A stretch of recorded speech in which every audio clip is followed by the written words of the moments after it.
What's up, folks, and welcome back to the channel. We have finally arrived at the lift for the motor system on the Lifetime Manta Angler. Let's get into it.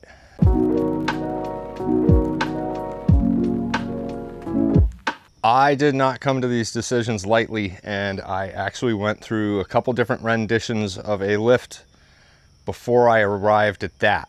Quickly, before I get to why I did what I did, let me show you what didn't work. So before we get into this, and full disclosure, I've changed out my steering, my initial cables that go into the cam jams, out to blue so they can't be confused with this guy, which is what is eventually gonna go on here.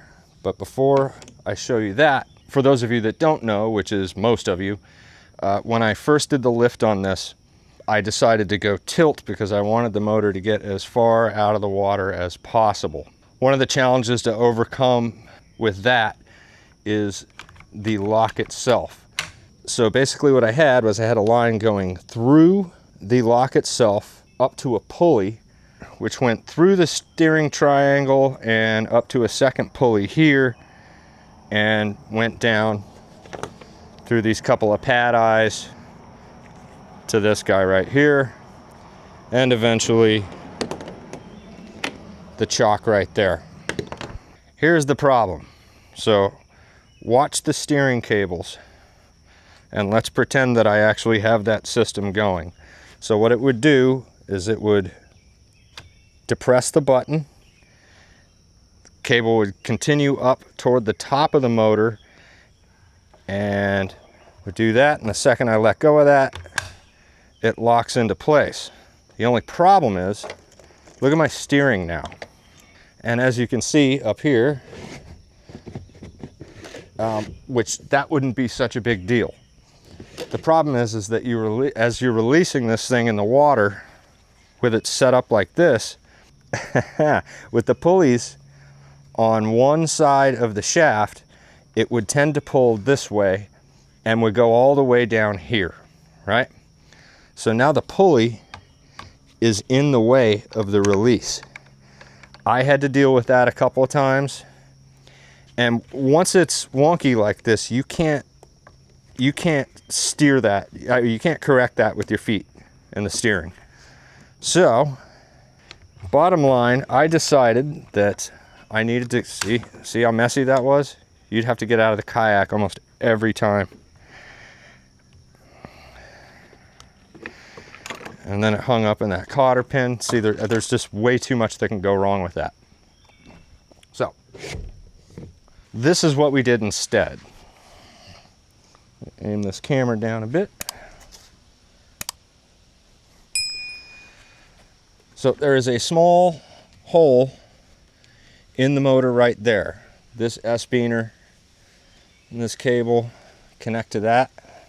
Actually going to connect it that way because we're going up the left side, and I'm just running it through my little pulley right now. That's detached. This is my steering cable right here,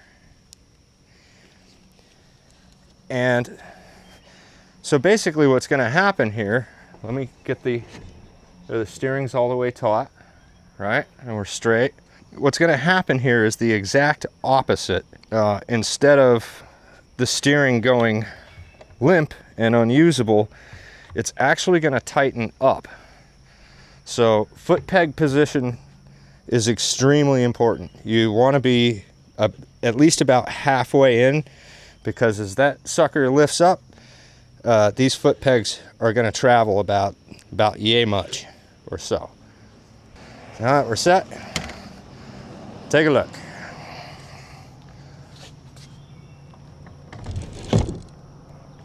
And that's it. So then I chalk that down, and this is kind of a pain in the butt. So as you see, the pegs are very much forward now, and if we release it and just gently let it go, we're good. Motor didn't move much. We have our steering back. Okay? Now, I absolutely hate this thing. This is getting replaced by product from Propel Paddle Gear. It's called a quick grip cleat. And basically, you just kind of run your line across that thing and it grabs it. And then you just pull up gently and it comes out. These things grab on a lot better. I saw these at a kayak show over the winter.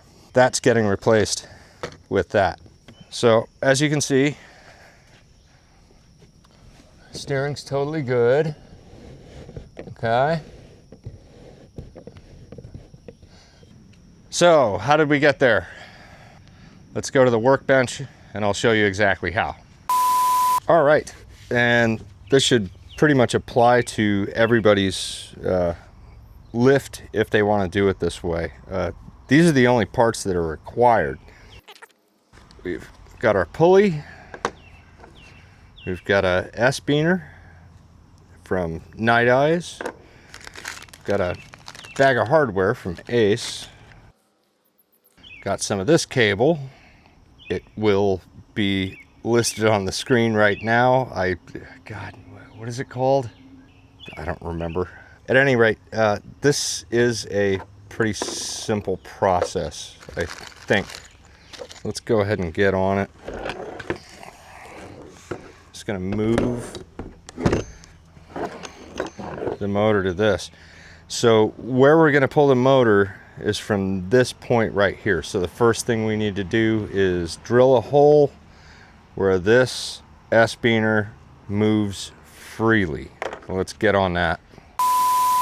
I want it to be fairly close to the bottom, but not interfering with the welds. So we're just gonna go right here.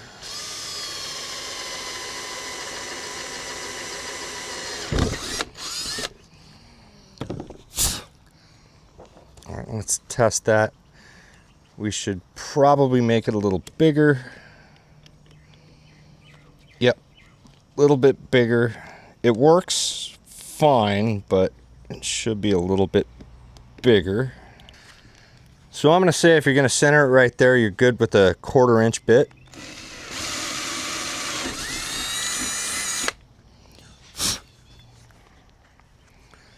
And that should be perfectly free.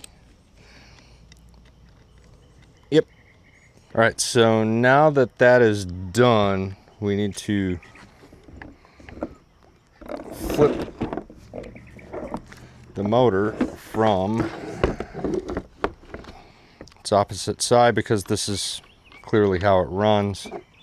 Since I am my pulley for the lift is on the left side of the kayak, I'm going with the left side of the transom. If you do it opposite, you're kind of inviting problems.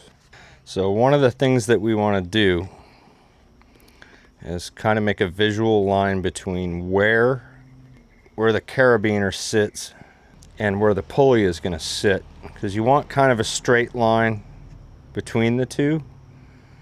So I'm going to go ahead and set it right there and get myself a smaller drill bit. So what I'm doing right now is comparing my drill bit to the head of that screw. This looks good. Got that guy involved. Fits through there. Make sure we're still pretty much in a straight line. Kind of want it to be a little bit further. There we go. All right, so we're just gonna do a quick small hole. That's it. Once you feel that knock, you're getting into the business of the tilt. I've got this lined up by eyesight.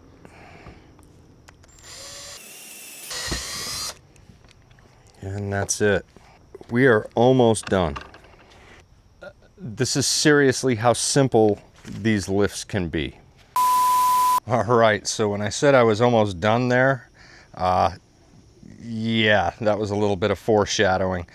This actually was a real pain in the ass to pull off. And the only reason that it was such a pain in the ass is that I didn't remove the mechanical business from the transom, which can easily be done by just removing that clip, and then this entire assembly, the shaft, motor itself, and the shaft lock all comes out. If you just remove that pin, it will take a little bit of work to get that pin out, but it will take a lot less work than what I had to do to get those bolts behind there and still have everything clear. So definitely don't make that mistake that I made. We should be good with our lift. The only other thing is that this is fairly smooth, right? If it's not, or if it becomes a little bindy as it comes up, just a little coat of white lithium grease should take care of all of that stuff. But at any rate, just to clarify this one more time, keep an eye on all the gear. If you pause, rewind, whatever, because there's 3 screens to look at. There's a lot going on here while it's all going on. Steerings, since motor is going up, steering is going to want to tighten, so the pegs are going to move. You're going to want to have your feet off the pegs when you lift the motor, and you'll see why here momentarily.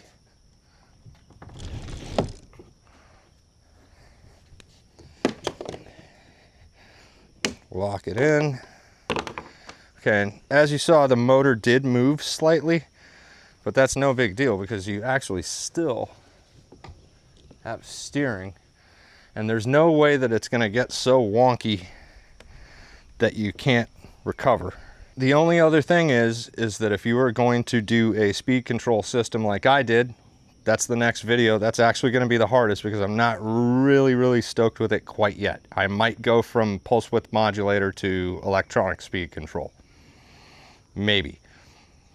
We'll see. If you are going to make it to where you lift the motor, you need to make sure that your power cable getting to your battery or your port in your kayak is long enough to make that trip. I actually had to extend mine a little bit. I had this pretty tight when it was tilt system because there was no effect. But yeah, with it going up and down, obviously there is. Anyway, I think that covers it. That's going to do it for this one. Thanks for watching. Pulse width modulator or electronic speed control is next. Pulse width modulator or electronic speed control is next. Might be a couple of fishing vids between here and there. Thanks for joining me through this journey on the Manta. It's been freaking awesome, and I don't know if you guys noticed here, but this is also next. I got an anchor wizard. That's gonna do it, folks. Thanks for watching. We'll see you on the next.